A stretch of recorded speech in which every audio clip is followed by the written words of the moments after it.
I mean, we are talking about building that wall. We're talking about building that wall. It's up. I mean, it's up to you if you want to go into it. By all means. I mean, I'll give my opinion on it. I just don't think this thing has ever come up on your show. Yeah. First one to bring it up, The build the wall thing is, I don't think that it's going to change anything. I don't think it's going to change anything. And there was a huge argument that's going on Facebook.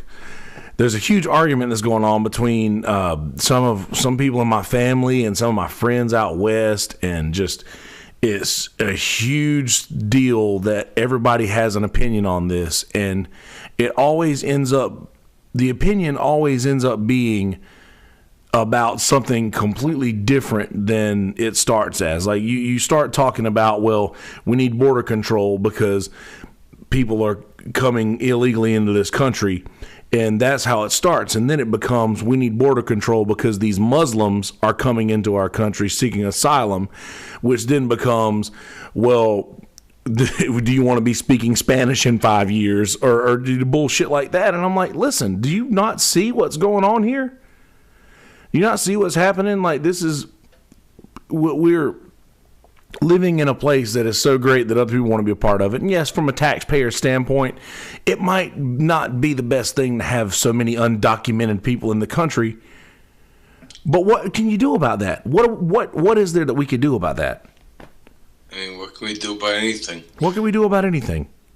Is it going to really change your life that much if we help out people who need help? Me. Is it just like a selfish point of view? Like, yeah. Is it just like the yeah, well, my daddy told me, or whatever have you. It seems like the world has changed. The world has done so much changing, but the world is the only thing that's changed. Like, people's viewpoints have stayed very much the same. And it's like nobody has made the effort to update their view of the world. Rather, they want to continue to, all right, we want to look at the stars, but we're using our moon lens. Nobody is willing to upgrade their lenses so that they can more clearly see something that we are all really trying to see. All right, I get what you're saying. You know what the sad part about, that is exactly what it is, Kels. I love you, my man. I love you back.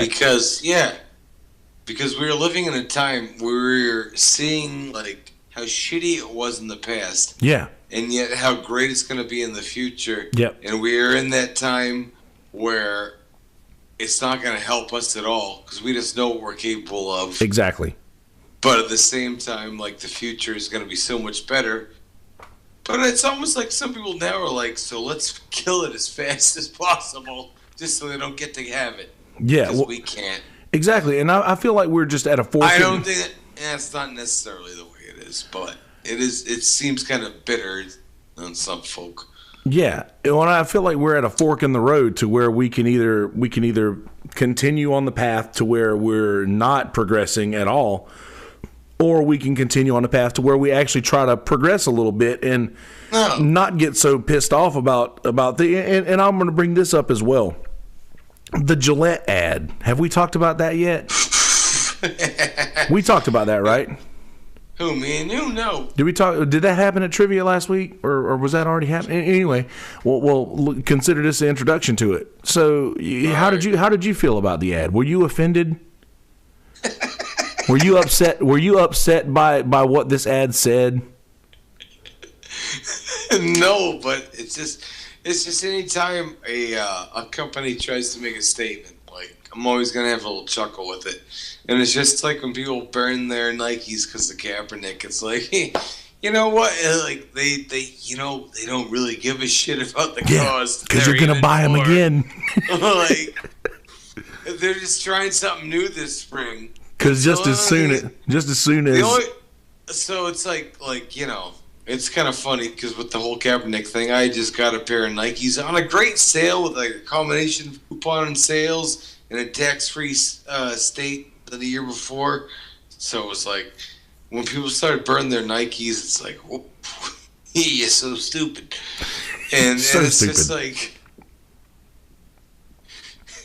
it's just, it's just like when a company that is like, worth billions, like tries to make a social statement to affect their sales, and like you have an emotional reaction to it.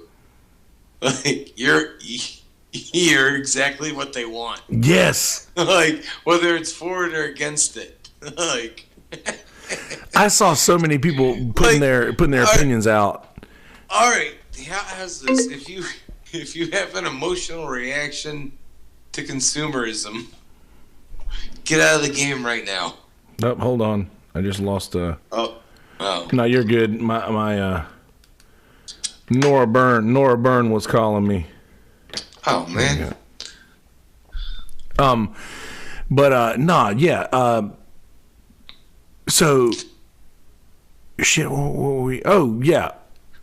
So Nike Gillette, yes.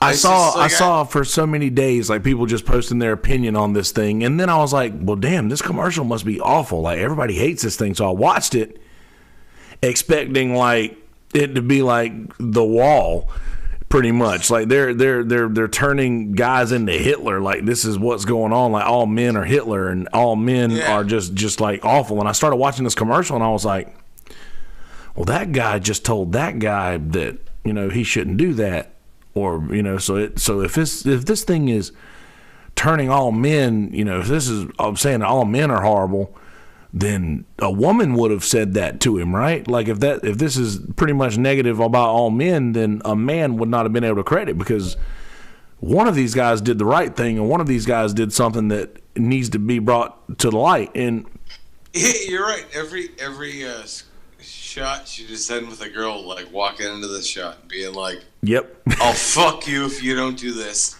Yeah, right. I mean, is that how we're gonna do it? And I just posted like, listen, I watched the commercial. I saw how. I mean, I watched the commercial. I see zero wrong. I have zero problem with a company encouraging little boys to be a better man. And then I edited the post to include, by the way, if you're offended by this commercial, then you're probably who it's for. And that just started a whole shitstorm of people. Oh, well, this is demonizing all men, and I was like, obviously not. And then my members of my family and my friend from out west, one of my friends out west, just starts having like this so politically driven conversation that is not benefiting anybody from anything. And nobody is winning. Everybody's just saying their own opinion, and they're spewing things like this, and things are coming up like, well, it started off as a Gillette ad, and where it is at right now is that, well, most of the people who are entering this country right now are on expired visas and are not entering over the wall. Like, fuck, how did we get here when we were talking about being a good guy? How did we get here? Like, is that how this works? Every conversation goes back to the wall. Everything ends up being about the wall. There needs to be a larger retort. In what way? No, I'm saying like. Oh yeah. Yes. In reference to Yes. I get bigger you. psychological problem. Yeah, there just has to be something else that they have to win. They have to buck their chest harder than the other guy just did. And that's all it seems to me is like, I need to show the world that I am a macho man and I am not to be fucked with, and I'm not one that's gonna be offended. I'm not a liberal snowflake, or I'm not shit like this. And these terms start showing up, and then like calling and just calling people out by their religious or political standpoint is the dumbest thing on the face of the earth. Because one, people should not know what your political affiliation is or your religious affiliation, I believe. I talked to my dad last night about this, and he said something to the effect of, it's my job as a Christian to go out into the world and make more Christians, to bring more people to Christ. And I said, I get that 100%, man. Like I'm on the same team as you are. But I know that in this day and age, like when the Bible was written, that might have been the thing to do, is to go out and like spread the word and speak. But this is not the same world that the Bible was written in. This is a much different world. Now people are not willing to listen to somebody talk about something if you come out of the gate with God or Jesus. Like if somebody comes up to you and starts a conversation about God or Jesus, how quick do you stop listening? Who, me personally? Yeah. Well, maybe that's not the best thing, but I'm not a good example of that. Yeah, but I mean, I'm just saying, like, if but I don't think that happens a lot. Like, that's the random situation. Yeah, but I was just speaking hypothetically. I was like, if you go up to somebody, 9 times out of 10, if you want to start a conversation about somebody and it involves religion, they're going to stop listening pretty quick, because that's how you lose people. Like, I would rather rope somebody in and figure out like not rope somebody in, but like make somebody want to listen to the things that I have to say first, and then maybe talk to them about whatever that might be. And this is just a conversation I had with my dad, and just going on about things like this is a different world than we had in Bible times. Things like that doesn't work right now. Yeah. And I feel like that mindset also works for the whole. Is that so hard to grasp? Yeah, no, it's not at all. And I feel like that's the same thing that's going on with the whole country and the wall thing. Like, this all doesn't come down to 1 to 2 sides. Holy shit! Did you save this episode for me? No, but why? I'm sorry. I don't know. It's just weird that all of a sudden, like, holy shit! I've listened to so many of your episodes, never gotten here. Wow, maybe it was just time. What the fuck? You're like a damn ready to burst with fucking. I'm sorry. I feel like now I've. No, you haven't. What you were saying, but no, I think you're just saying what we're all thinking and feeling. Well, I try to do that.